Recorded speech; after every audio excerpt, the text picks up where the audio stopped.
नमस्कार विद्यार्थी मित्रांनो. मराठी वर्णमालेवर जर समजून घ्या तुम्ही अभ्यास केला असेल तर त्याच्यामध्ये एक तुमचा प्रकार येतो की अनुस्वाराऐवजी अनुनासिकांचा वापर करा किंवा जोडाक्षर तयार करा म्हणून हा एक तुमचा प्रकार येतो.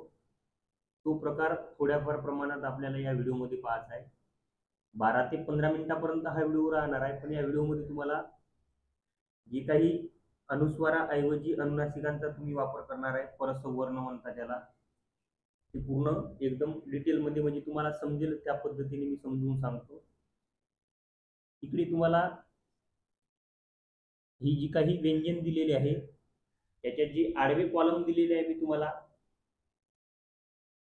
वर्णमालाचा जर समजून घ्या उच्चार करतो म्हटलं तर व्यंजन तुम्हाला माहितीच आहे, क ख ग घ, आणि याला काय म्हणणार आहे तुम्ही, ग म्हणणार आहे.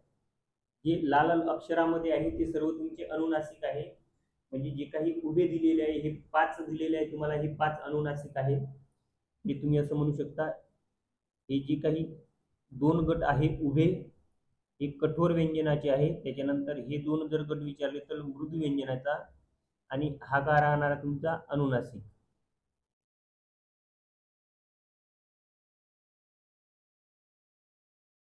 हा गट कशाचा आहे तुमचा, अनुनासिकाचा. एकूण तुमच्याजवळ 5 अनुनासिक आहे. ग, त्याच्यानंतर सेकंड नंबरवर जो दिलेला आहे याचा उच्चार अन म्हणून करायचा आहे, याचा उच्चार ग म्हणून करणार आहे. हे त्याच्यानंतर जे खाली दिलेलं आहे तुम्हाला मोठा न, त्याच्यानंतर लहान न, आणि सर्वात खाली काय दिलेलं आहे तुम्हाला, म दिलेला आहे. हे 5 अनुनासिक आहे. 5 आहे म्हणून याला पंचम वर्ण सुद्धा म्हटलं जाते. पंचम वर्ण सुद्धा म्हटलं जाते. परसवर्ण असा एक नाव आहे आणखी, परसवर्ण असं सुद्धा म्हटलं जाते. मग अनुस्वाराऐवजी अनुनासिकाचा वापर कोणत्या पद्धतीने होतो, त्याची योग्य पद्धत कोणती आहे, बरोबर कोणती पद्धत आहे, हे आपल्याला या व्हिडिओमध्ये पाहायचं आहे. आता इथे दिलेलं आहे तुम्हाला, आपण शब्द घेऊ आणि तिथे काय करू, अनुनासिकांचा वापर करू. त्याच्या अगोदर एक लक्षात ठेवून घ्या, इकडे क वर्गातील अनुनासिक जर म्हटलं तर तुमचा ग आहे. इकडे क वर्गातील जर विचारला, हा क वर्ग आहे. क वर्गातील अनुनासिक जर विचारलं कोणता राहणार आहे, ग राहील. च वर्गातील जर अनुनासिक जर विचारला तर च वर्गातील अनुनासिक राहणार आहे तुमचा कोणता, अन. इकडे च वर्गातील जर अनुनासिक जर विचारला कोणता राहणार आहे, अन. म्हणजे तुम्हाला दिलेले जे काही शब्द आहे त्याच्यामध्ये अनुस्वारानंतर जर समजून घ्या तुमचा क येत असेल किंवा ख येत असेल किंवा ग येत असेल किंवा घ येत असेल, म्हणजे क ख ग घ आणि त्याच्यानंतर ग, यांच्यापैकी कोणताही जर व्यंजन येत असेल, वर्ण येत असेल, तर तुम्हाला अनुनासिक म्हणून ग चा वापर करायचा आहे. तर तसे शब्द कोणकोणते आहे त्याचा अभ्यास करू. इथे तुम्हाला पहिला शब्द दिलेला आहे गंगा. पहिला शब्द कोणता दिलेला आहे, गंगा हा शब्द दिलेला आहे. मग गंगा हा शब्द अनुस्वार दिलेला आहे गंगामध्ये गवर.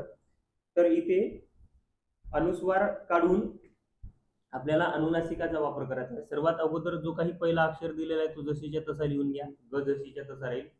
त्याच्यानंतर जो काही अनुस्वार आहे त्याच्यानंतर कोणता अक्षर दिलेला आहे तुम्हाला, ग, म्हणजे ग वर्गातील तुम्हाला अनुनासिक पाहायचा आहे. पुन्हा तुम्हाला गज दिलेला आहे, मग याला काय करायचं आहे, अर्धा लिहायचा आहे, म्हणजे जोडाक्षर. म्हणजे गंगा तुमचा या पद्धतीने का राहणार आहे, बरोबर राहणार आहे. जर तुम्ही गंगा हा शब्द लिहित असेल तर त्या पद्धतीने का राहणार आहे, बरोबर. पंत हा शब्द जर दिला असेल तुम्हाला, अनुस्वाराऐवजी अनुनासिक वापरायचा आहे, म्हणजे प तुम्हाला जशीच्या तसा. त्याच्यानंतर तुम्हाला थ दिलेला आहे, मग इथे थ दिलेला आहे. थ वर्गातील अनुनासिक जर विचारलं तर लहान न आहे तुमच्याजवळ, मग लहान न अर्धा लिहायचा आहे, आणि पंत हा शब्द या पद्धतीने का राहणार तुमचा, बरोबर.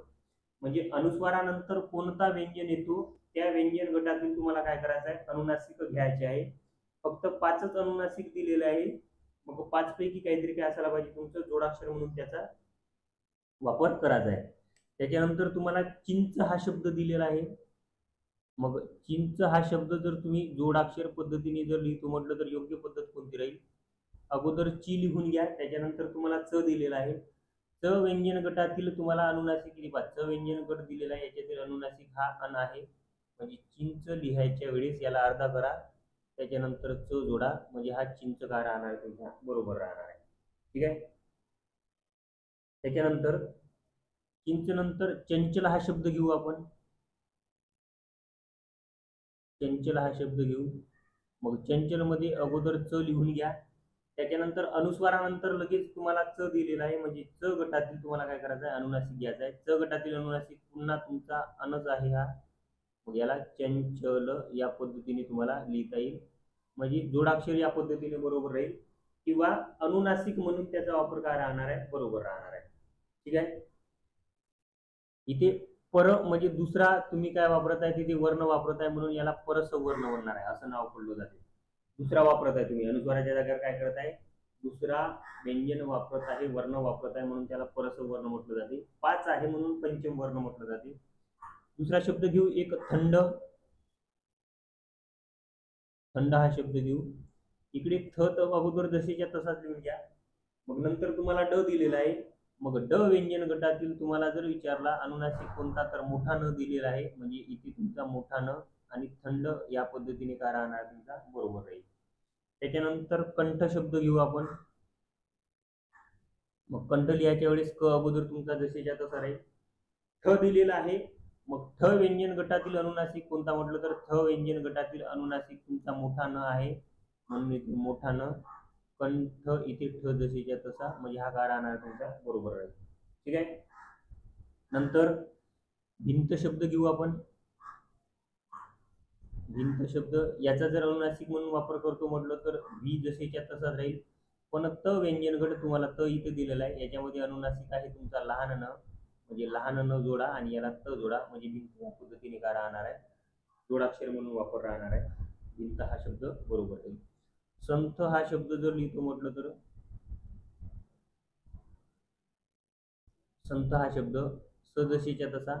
थ व्यंजन गटातील अनुनासिक कोणता आहे तुमचा, पुन्हा लहान न येत आहे, म्हणजे लहान न आणि इकडे काय जोडणार आहे तुम्ही, थ जोडणार आहे, म्हणजे या पद्धतीने तुमचा संत काय राहणार आहे, बरोबर राहणार आहे. पुन्हा आंबा हा शब्द जर घेतो म्हटलं तर आंबा दिलेला आहे. आंबा हा शब्द जर घेतो म्हटलं तर इकडे आ लिहून घ्या जसेच्या तसा. इथे ब दिलेला आहे. ब गटातील जर अनुनासिक जर घेतो म्हटलं तर ब गटामध्ये तुम्हाला इथे म दिलेला आहे, म्हणजे इकडे आंबा या पद्धतीने तुम्हाला लिहिता येईल. किंवा आंबा या शब्दाचा जर उच्चार जरी करतो म्हटलं तर आंबामध्ये म येत आहे, म्हणून तुम्ही तिथे म अनुनासिक हा जोडताय. ठीक आहे. नंतर गंमत हा शब्द घ्या.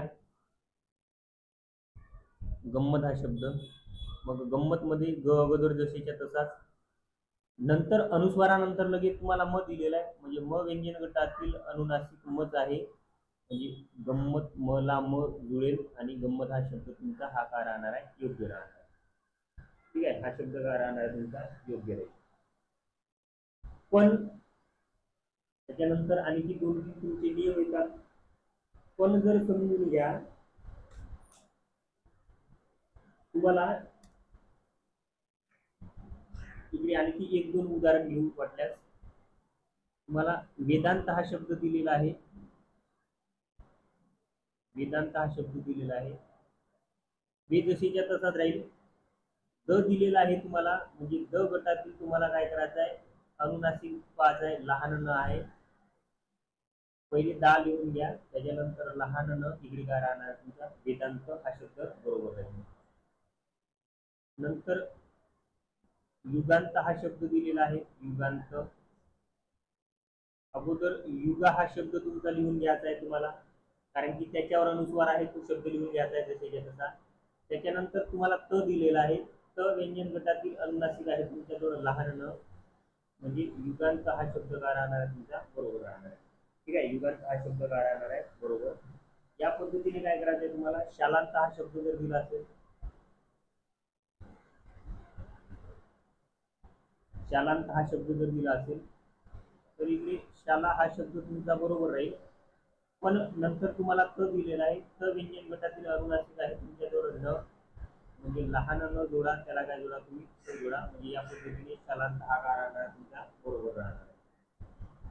या पद्धतीने तुम्हाला काय करायचं आहे, अनुस्वाराच्या ऐवजी अनुनासिक वापरायचा आहे, आणि जो काही शब्द तयार होणार आहे त्याला परसवर्ण म्हणणार आहे. पर या शब्दाचा अर्थ होतो दुसरा, आणि वर्ण म्हणजे तुम्ही त्याच्या जागा काय करत आहे, दुसरा वर्ण वापरत आहे, म्हणजे हे या पद्धतीने राहणार आहे. पण जर समजून घ्या तुम्हाला, अनुस्वारानंतर जर समजून घ्या लगेच आणखी थोडेफार वेगळे आपण शब्द पाहू.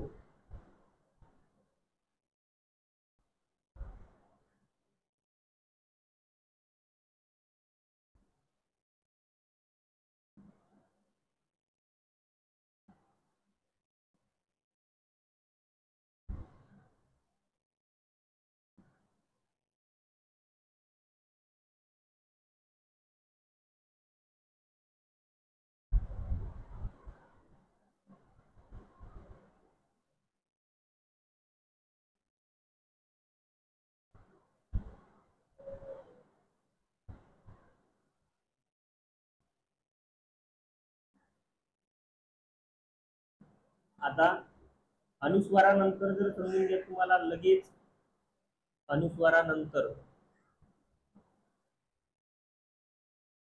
अनुस्वार नंतर लगेच, आता बा अनुस्वार नंतर जर लगेच समजून घ्या तुम्हाला ही र व ल, इकडे हा तुमचा ल कॅन्सल करा इथून, र व त्याच्यानंतर श श नंतर स ह ळ आणि एक दिलेला आहे तुम्हाला न्य, एक काय दिलेलं आहे तुम्हाला न्य. हे जर वर्ण येत असतील, कोणकोणते वर्ण दिलेले आहे तुम्हाला किंवा एक दिलेला आहे र, त्याच्यानंतर व ष षटकोना शाळेचा ष षटकोनाचा स ह आणि काय ळ न्य. हे जर वर्ण दिले असतील तर तुम्हाला त्यांच्या ऐवजी लगेच काय करायचं आहे, य हा व्यंजन घ्यायचा आहे. त्यांच्याऐवजी काय घेणार आहे तुम्ही, य हा व्यंजन घेणार आहे. म्हणजे हा आयएमपी आहे असं समजून घ्या. आता तुम्हाला पाच शब्द कोणकोणते दिले जातात, एक दिलेला आहे संरक्षण, संरक्षण नंतर दिलेला आहे तुम्हाला संवाद, नंतर दिलेला आहे संवेदना, संवेदना त्याच्यानंतर संशय,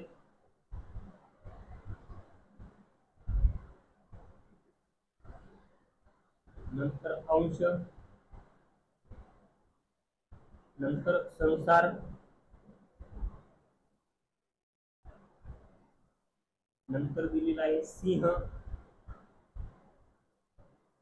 हे शब्द घेऊ आपण. नंतर एक घेऊ संज्ञा,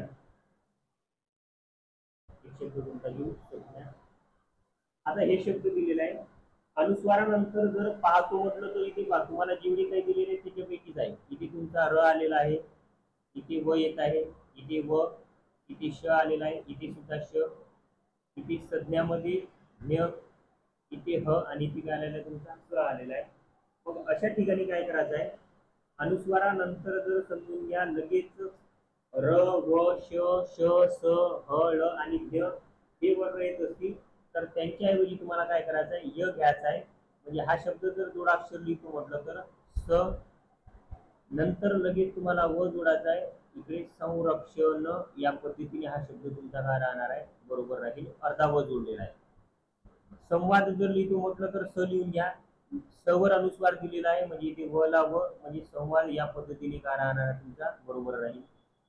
संवेदना म्हणजे इकडे स, इकडे व ला व संवेदना या पद्धतीने काय राहणार आहे तुमचा शब्द, बरोबर राहणार आहे. संशय जर लिहितो म्हटलं तर अगोदर स लिहून घ्या, त्याला व जोडा, त्याला श संशय या पद्धतीने काय राहणार तुमचं, बरोबर. अंश जर जोडाक्षर लिहितो म्हटलं तर अ राहील, पण त्याला व जोडून काय करायचं आहे तुम्हाला श लिहायचा आहे, कारण की अवर काय दिलेली तुम्हाला अनुस्वार म्हणजे अंश या पद्धतीने काय राहणार आहे, बरोबर. संसार जर लिहायचा असेल तर स त्याला व जोडा, इकडे पुन्हा स म्हणजे हा संसार या पद्धतीने तुमचा बरोबर राहील. सिंह लिहायच्या वेळेस इकडे व जोडून त्याला ह जोडायचा आहे म्हणजे सिंह या पद्धतीने बरोबर राहील. आणि संज्ञा जर जोडायचं असेल अर्धा व आणि त्याला काय जोडायचं आहे तुम्हाला ने जोडायचा आहे म्हणजे या पद्धतीने संज्ञा हा शब्द तुमचा काय राहणार आहे, बरोबर. म्हणजे अनुस्वारानंतर जर लगेच, अनुस्वारानंतर लगेच जर र येत असेल, व येत असेल, त्याच्यानंतर श श षटकोनाचा, स येत असेल, ह येत असेल, ळ येत असेल किंवा ज्ञ येत असेल तर त्यांच्या ऐवजी तुम्हाला काय करायचं आहे, य घ्यायचा आहे आणि त्याचा जोडाक्षर म्हणून काय करायचा आहे, वापर करायचा आहे. ठीक आहे, हा एक नियम राहील. पण पण समजून घ्या, अनुस्वारानंतर जर समजून घ्या लगेच यांच्या ऐवजी जर एखादा दुसरा शब्द जर तुम्हाला दिला, अक्षर जर दिला, म्हणजे दिलेला आहे तुम्हाला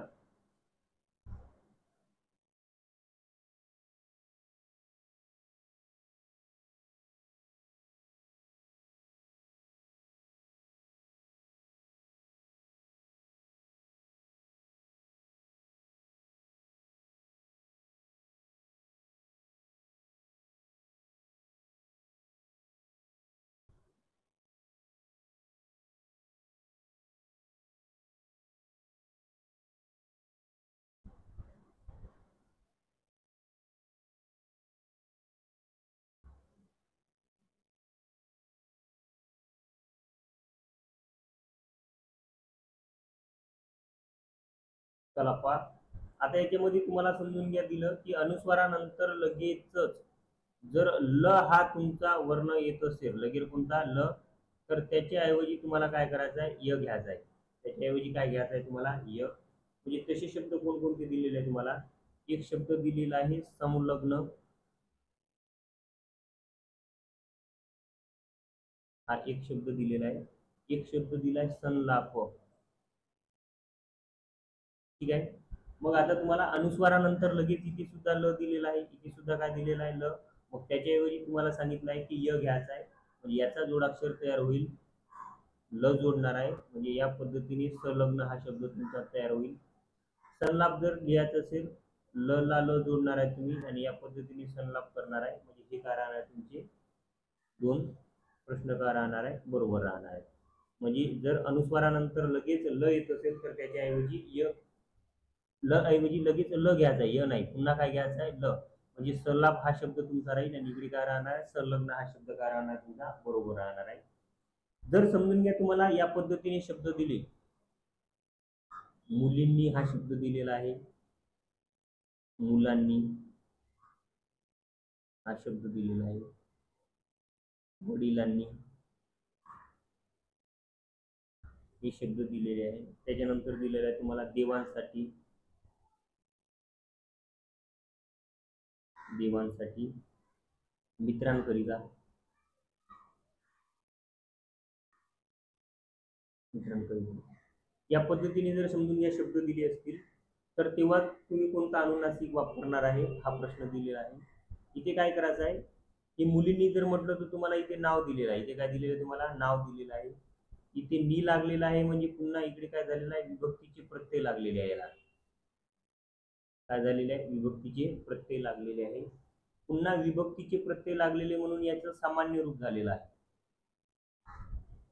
याचं काय झालेलं आहे, सामान्य रूप झालेलं आहे. जेव्हा समजून घ्या एखादं नाव दिलेलं असेल आणि ते अनेक वचन मध्ये दिले असेल, कशामध्ये दिले असेल, अनेक वचन, अनेक वचन मध्ये दिले असेल.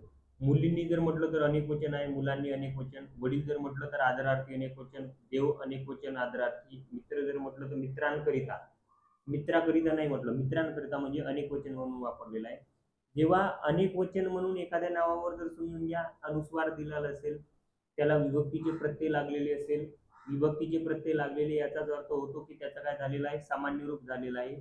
असे जेव्हा तुम्हाला शब्द दिलेले राहते तेव्हा त्या शब्दांच्या समजून घ्या अनुस्वाराच्या ऐवजी अनुनासिक म्हणून तुम्ही वापर करू शकत नाही, ते जसेच्या तसेच तुम्हाला काय करावं लागेल, लिहावे लागेल. म्हणजे मुलींनी हा शब्द तुमचा हाच बरोबर राहील, म्हणजे याच्या ऐवजी तुम्ही अनुनासिक वापरू शकत नाही, हाच तुमचा शब्द बरोबर राहील. मुलांनी हाच राहील, वडिलांनी सुद्धा हाच राहील, देशांसाठी सुद्धा राहील, मित्रांकरता सुद्धा हाच राहणार आहे. म्हणजे याच्यामध्ये तुम्ही चेंज करू शकता का, नाही. म्हणजे इथे तुम्ही असं म्हणू शकता की जर एखादं नाव दिलं असेल, त्याला व्यक्तीचे प्रत्यय लागलेले असतील, त्याचं सामान्य रूप झालेले असतील किंवा अनेक वचन म्हणून जर वापर केलेला असेल तर त्यांच्याऐवजी अनुनासिक वापरू शकत नाही, हा राहणार तुमचा एक नियम राहील जो तुमचा महत्वाचा आहे, हा व्यवस्थित तुम्हाला काय करायचा आहे, लक्षात ठेवायचा आहे. तर या पद्धतीने तुम्ही अनुनासिकांचा वापर करू शकता अनुस्वाराऐवजी. अनुनासिकांनाच 5 अनुनासिक मराठीमध्ये आहे म्हणून पंचम वर्ण म्हटलं जाते. अनुस्वाराच्या ऐवजी दुसरा वर्ण वापरत आहे म्हणजे परस स वर्ण असं सुद्धा आहे, त्याला एक नाव दिलेलं आहे, त्यालाच काय म्हणतात तुम्ही, अनुनासिक. म्हणजे त्यांचा उच्चार नाकातून होतो म्हणून काय म्हणणार आहे, अनुनासिक म्हणणार आहे. जो काही मराठीचा कोर्स आहे तुमचा आपल्या ॲपवर दिलेला आहे, जर तुम्हाला कोर्स घ्यायचा असेल तर A to Z पोलीस भरती या ॲपवर जा आणि काय करायचं आहे, कोर्स तुम्हाला तिथे मिळून जाईल. इथे थांबू आपण.